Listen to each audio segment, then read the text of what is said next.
Solitaire by award-winning author Alice Oseman. This is not a love story. Chapter 14. 2:02 p.m. Michael Holden calling.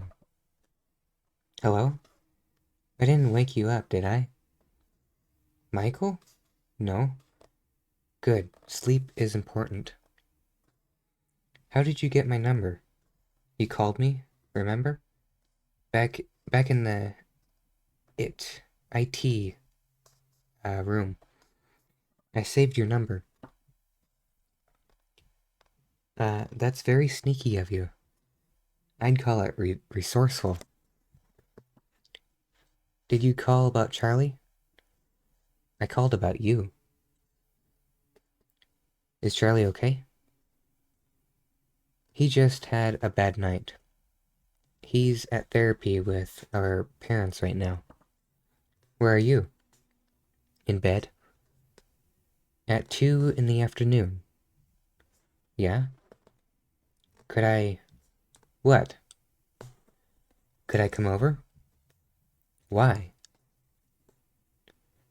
I don't like the thought of you there on your own. You remind me of an old person who lives alone, like with cats and daytime television. Oh, really? And I am a friendly young chap who would like to pop over so you can reminisce about the war and share some tea and biscuits. I don't like tea. But you like biscuits. Everyone likes biscuits. I'm not in a biscuit mood today. Well, I'm coming over, Tori. You don't have to come over. I'm completely fine. Don't lie. He's coming over. I don't bother changing out of my pajamas, or brushing my hair, or seeing if my face actually looks human. I don't care. I don't get out of bed, even though I'm hungry, accepting the fact that my unwillingness to get up will probably result in my death of starvation.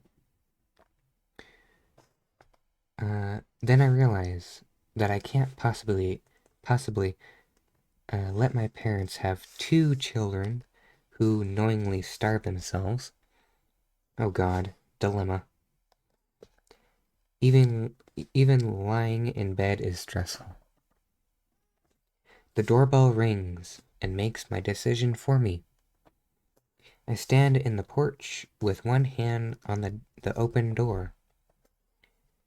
He stands on the top step looking much too preppy and much too tall with his hair side-parted and his glasses stupidly large. His bike is chained to our fence. I hadn't noticed last night that it actually has a basket on it. It's minus a billion degrees, but he's just in a t-shirt and jeans again. He looks me up and down. Oh dear. I go to shut the door on him, but he holds it open with one hand. Can't stop him after that. He just grabs me. His arms wrap around me. His chin rests on my head. My arms are trapped in my sides, and my arms are trapped at my sides, and my cheek is sort of squashed into his chest. The wind twirls around us, but I'm not cold. He makes me a cup of tea. I hate tea. for God's sake.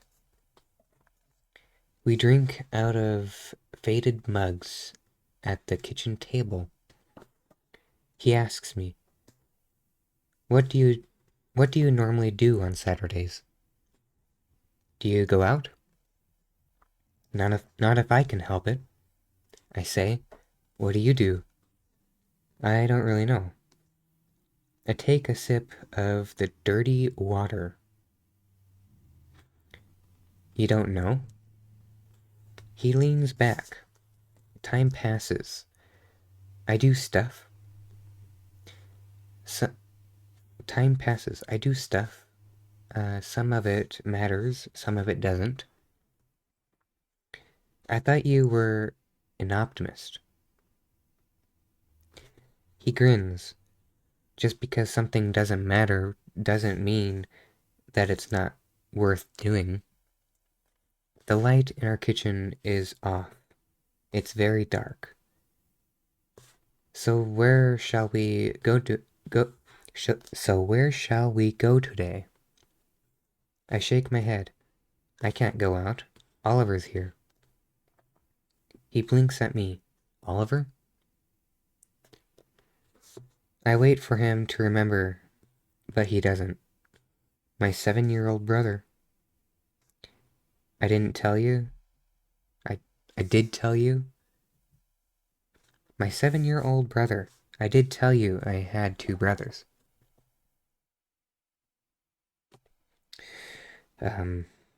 He blinks again. Oh yeah, you did. He's really quite excited. Is he like you? Can I meet him? Sure.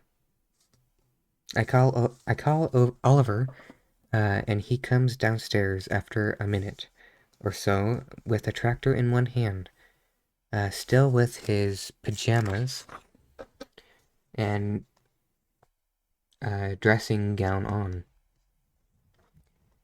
The dressing gown has tiger ears, has tiger ears on the hood.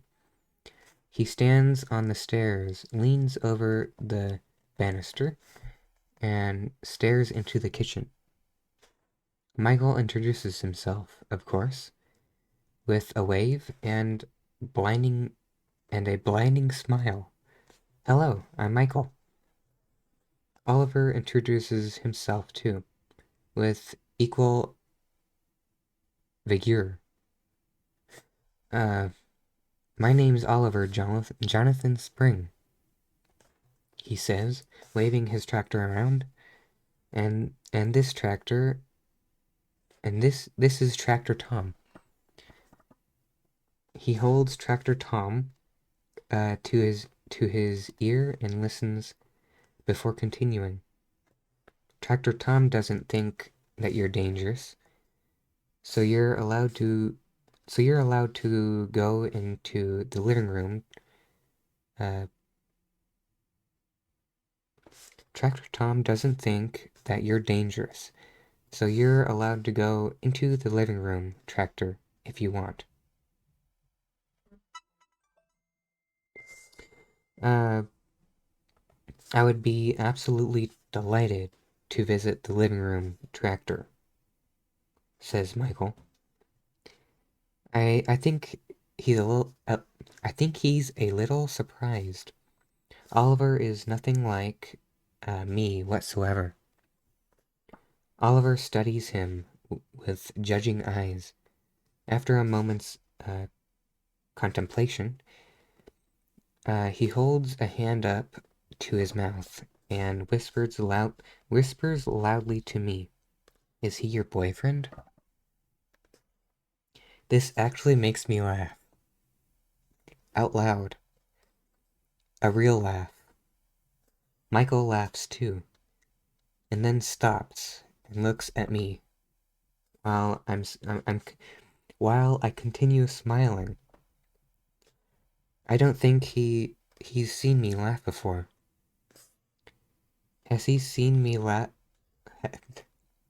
I don't think he's seen me laugh before. Has he seen me smile properly properly before. He doesn't say anything. He just looks. And and that is how the rest of my Saturday comes to be spent with Michael Holden. I didn't bother changing. Michael invades our kitchen cupboards and teaches me how to make chocolate cake. And then we eat chocolate cake for the rest of the day. Michael cuts the cake into cubes, not slices. And when I query him on this, he simply replies, "I don't like to conform to typical cake cutting convention. I don't like to conform to typical cake cutting convention." Oliver keeps running up and down. Oliver keeps running up and down stairs, showing Michael his large and varied collection of tractors, in which Michael takes a politely enthusiastic interest. I have a nap in my room between 4 and 5 p.m. While Michael lies on the floor and reads Metamorphosis. When I wake up, he tells me why the main character isn't really the main character or something like that.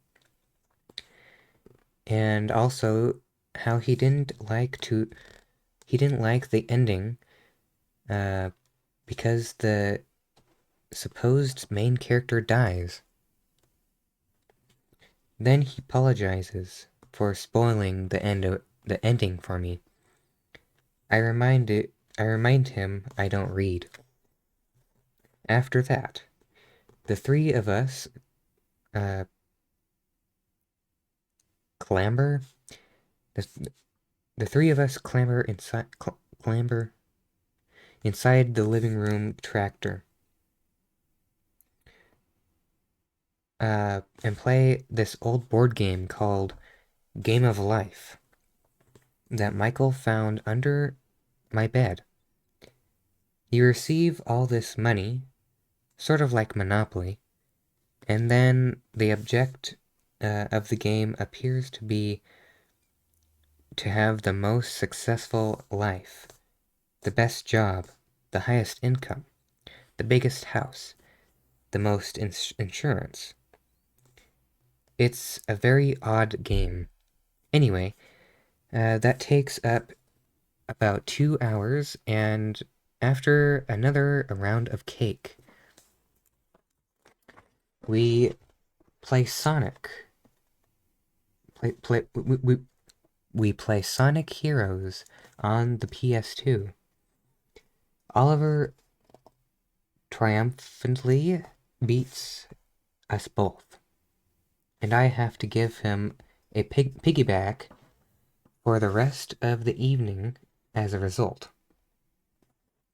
Once I put him to bed, I make Michael watch the Royal Tenenbaums with me. We both cry when Luke Wilson and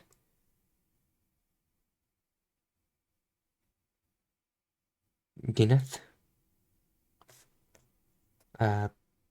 Paltrow decide they have to keep their love a secret.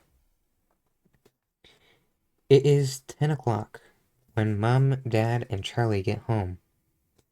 Charlie goes straight upstairs to bed without saying anything to me. Michael and I are on the sofa in the living room, and he's playing. Michael and I are on the sofa in the living room, and he's playing me some music on my laptop. He's got it hooked up to the stereo piano music or something. Uh, it's making us both doze off, and I'm leaning on him, but not in a romantic way or anything. Mom and Dad sort of stop in the doorway and just stay there, blinking, paralyzed. Hello? Uh, says Michael. He jumps up and holds out a hand to Dad. I'm Michael Holden. I'm Tori's new friend. Dad shakes it. Michael Holden, right? Nice to meet you, Michael. Michael shakes Mum's hand as well, which I think is a bit weird. I don't know. I'm no expert on social etiquette. Right, says Mum.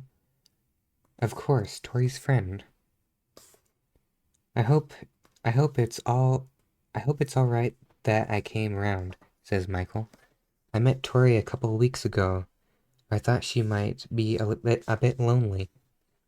Not at all, says Dad, nodding. That's very kind of you, Michael. This conversation is so boring and cliched that I'm almost tempted to fall asleep, but I don't. Michael turns back to Dad. I read Metamorphosis while I was here. Tori told me you lent it to her. I thought it was brilliant. You did? The light of literature dawns in Dad's eyes. What did you make of it? They carry on talking about literature while I'm laying on the sofa. I see my mom stealing glances at me, as if trying to stare the truth out of me. No, I telepathically tell her, no, Michael is not my boyfriend. He cries at, Beauty and the Beast. He taught me how to make chocolate cake. He stalked me when I went to the restaurant and pretended to forget why.